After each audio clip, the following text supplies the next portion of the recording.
If you are a fan of Imaginal Disc by Magdalena Bay and you're really drawn to the dreamy nostalgia of tracks like True Blue, here are some Utopian Virtual albums I think you might enjoy.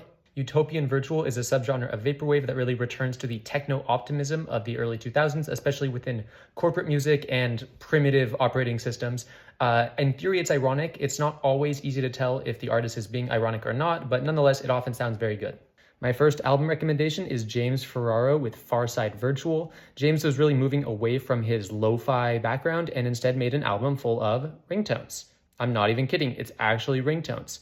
This album is really important in the vaporwave canon, which I realize sounds kind of ridiculous, but it's a great introduction to Utopian Virtual. My next album recommendation is Eyeliner with Drop Shadow. This is probably the most diverse album I'm talking about today. It really brings funky synthwave, and on other tracks it brings Fruiter Ego and new wave stuff, and yet it all manages to sound really cohesive. It's a really fun project, and I definitely recommend it.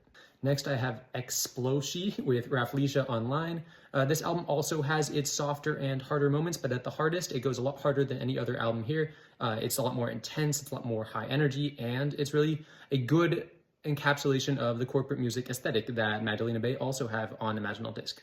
My last album is Satin Sheets with St. Francis 2. The fact that there's a CD on the cover is a pretty strong clue that it shares some creative common ground with Imaginal Disc.